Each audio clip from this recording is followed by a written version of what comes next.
Assalamualaikum warahmatullahi wabarakatuh. Selamat pagi anak-anak. Hari ini kita akan belajar tema 1, subtema 3, pembelajaran ketiga.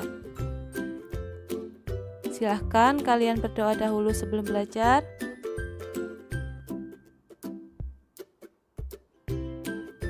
Tujuan pembelajaran hari ini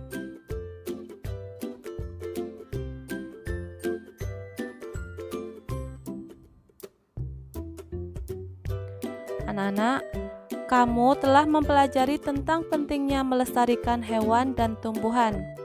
Adakah yang dapat kamu lakukan untuk mempercepat perkembangan tumbuhan? Coba kalian analisis gambar seri berikut. Gambar pertama adalah gambar penyerbukan yang dibantu oleh kupu-kupu. Perkembangbiakan generatif dimulai dengan terjadinya penyerbukan. Penyerbukan adalah bertemunya serbuk sari dan kepala putik. Serbuk sari masuk melalui tangkai putik menuju bakal buah. Di dalam bakal buah ada bakal biji. Selanjutnya, setelah terjadi pembuahan, maka akan menghasilkan zigot. Zigot berkembang menjadi lembaga dan lembaga berkembang menjadi bakal biji. Bakal biji berkembang menjadi biji dan bakal buah. Kemudian bakal buah berkembang menjadi daging buah. Lembaga yang berada di dalam biji merupakan calon tumbuhan baru.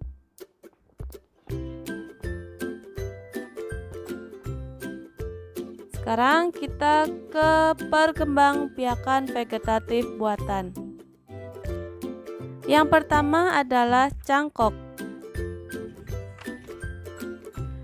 Mencangkok dilakukan dengan cara mengupas kulit batang lalu membungkusnya dengan tanah humus sehingga akar dapat tumbuh pada bagian yang dikupas tersebut. Contoh tanaman yang dapat dicangkok adalah apel, mangga, dan nangka.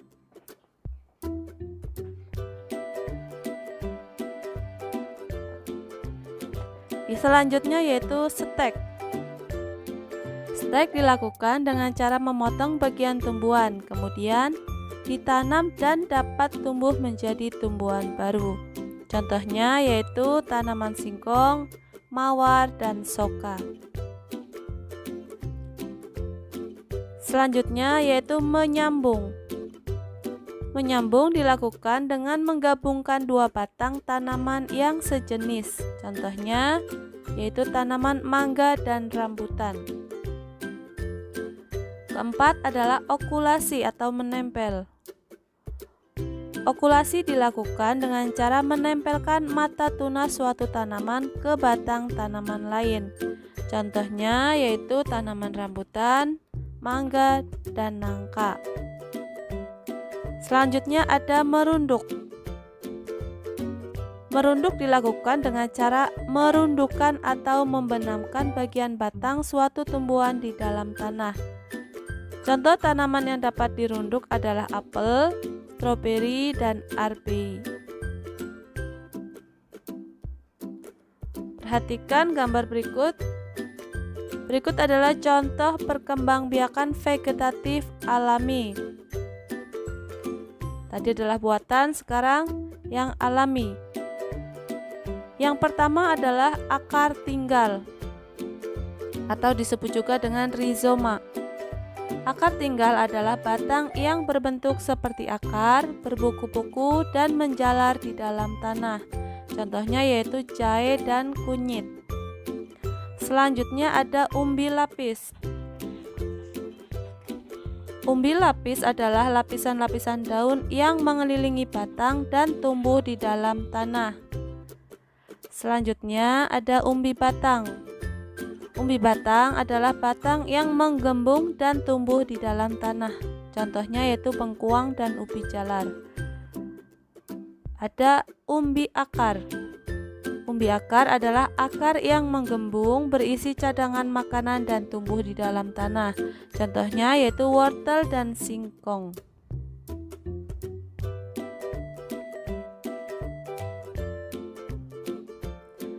Selanjutnya terdapat tunas adventif, yaitu tunas yang muncul di tepian daun atau akar tumbuhan. Contohnya yaitu cocor bebek dan sukun.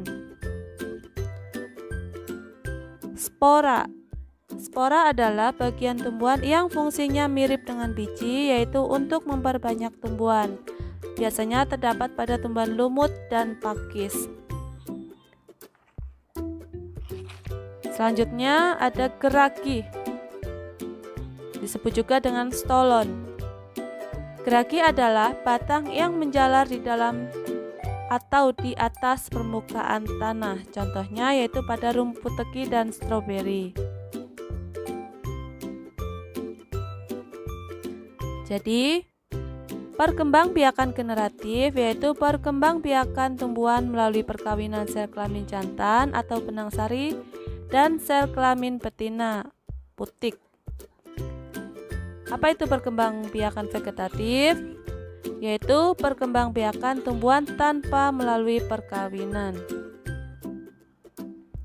Sekarang tugas kalian, lengkapi tabel berikut dengan menuliskan nama-nama tumbuhan sesuai cara perkembangbiakannya. Silahkan kalian cari tanaman sebanyak mungkin dan bagaimana cara berkembangbiaknya.